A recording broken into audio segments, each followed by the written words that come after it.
सर्वात पहिले तुम्हाला या वेबसाईट वरती यायचं आहे. लिंक खाली दिली आहे. त्याच्यानंतर तुम्हाला ऑनलाईन फॉर्म भरण्या अगोदर search your name in last SR वरती क्लिक करायचं आहे. इथे पहा एक लिंक ओपन होईल ज्याच्यामध्ये तुम्हाला सेकंड नंबरचा ऑप्शन सिलेक्ट करायचा आहे. सर्च इन लास्ट SR याच्यामध्ये तुमचा स्टेट सिलेक्ट करून घ्यायचा आहे. त्याच्यानंतर तुमचा डिस्ट्रिक्ट सिलेक्ट करून घ्यायचा आहे. असेंब्ली तुमची सिलेक्ट करून घ्यायची आहे. त्याच्यानंतर इथं तुम्हाला पोलिंग स्टेशन तुमचं जे पण असेल तुमच्या नातेवाईकाचं ते सर्च करून घ्यायचं आहे. याच्यामध्ये तुमचं महत्वाचं म्हणजे तुमचा यादी भाग क्रमांक लक्षात ठेवायचा आहे तो टाकायचा आहे किंवा अनुक्रमांकाला ज्या अनुक्रमांकाला तुमच्या नातेवाईकाचं नाव आहे ते टाकायचं आहे. जर यादी भाग क्रमांक टाकून जर तुमच्या नातेवाईकाचं नाव नाही आलं तर तुम्हाला अनुक्रमांक टाकायचा आहे त्या नातेवाईकाच्या नावाचा. ठीक आहे.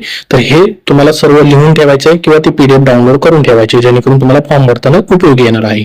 त्याच्यानंतर बघा आता पुन्हा एकदा तुम्हाला मेन वेबसाईटला यायचं आहे. इथं तुम्हाला फिल फॉर्मचं ऑप्शन आहे त्याच्यावरती क्लिक करायचंय. इथून परत आता तुम्हाला तुमचं स्टेट वगैरे सर्व सिलेक्ट करायचंय आणि तुमचा इलेक्शन कार्डचा नंबर या ठिकाणी एंटर करायचा आहे. तुमच्या इलेक्शनच्या कार्डवरती जो नंबर आहे तो नंबर टाकून सर्च बटनावरती क्लिक करायचंय.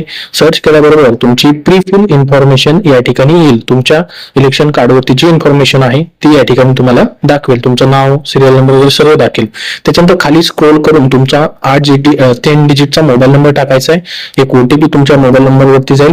तो OTP या ठिकाणी टाकून घ्यायचा आहे. आता तुम्हाला या ठिकाणी खाली स्क्रोल करायचं आहे. सिलेक्ट वन कॅटेगरी करायचं.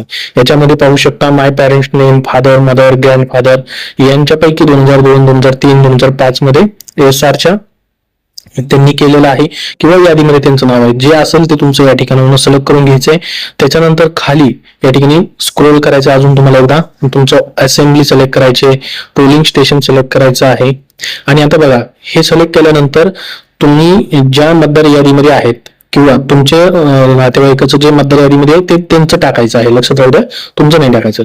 त्याच्यानंतर त्याचा पार्ट सिरियल नंबर टाकायचा आहे आणि नातं काय आहे, मदर आहे, फादर आहे, ग्रँडफादर, ग्रँडमदर आहे ते टाकून सर्च करायचे. सर्च केल्यानंतर खाली बघा इलेक्ट्रिकल नेम किंवा या ठिकाणी इपिक नंबर, रिलेटिव्ह नेम हे सर्व येईल. आणि त्याच्यानंतर तुम्हाला या ठिकाणी खाली एकदा स्क्रोल करायचंय. तुमची सर्व माहिती भरायची.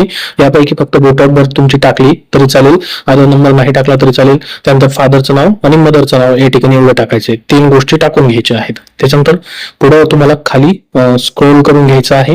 इथं तुमचा फोटो अपलोड करायचा आहे किंवा ऑनलाईन देखील फोटो तुम्ही कॅमेऱ्यातून क्लिक करू शकता. अशा पद्धतीने पाहू शकता फोटो अपलोड झालेला आहे. प्रिव्ह्यू करायचं आणि सबमिट बटनावरती क्लिक करायचं. सबमिट केल्याबरोबर तुमच्या समोर या ठिकाणी आता ई साईनचा ऑप्शन येईल. ई साईन करण्यासाठी तुमचा आधार नंबर टाकून घ्यायचा आहे.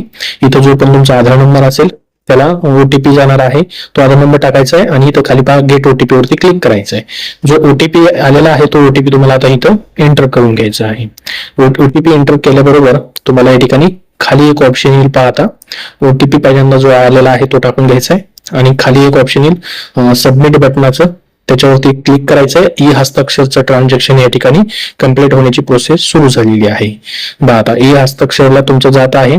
या ठिकाणी पाहू शकता मेसेज देखील आलेला आहे तुमचा फॉर्म सबमिट झालेला आहे म्हणून. तुम्हाला टेक्स्ट मेसेज पण येईल, मेल पण येणार आहे. त्याचसोबत तुम्हाला या ठिकाणी पाहू शकता अशा पद्धतीने एक पावती भेटणार आहे. ही पावती तुम्हाला तुमच्या BLO किंवा तुम्ही जपून ठेवा. कधीही तुम्हाला तुमच्या BLO कडनं फोन आला की तुम्ही केलंय का हे पूर्ण, तर त्यांना सांगायचं की मी ऑनलाईन फॉर्म भरलेला आहे. अशा पद्धतीने त्यांनी मागितलं तर त्यांना ही पावती तुम्ही पाठवू शकता फोन आल्यानंतर.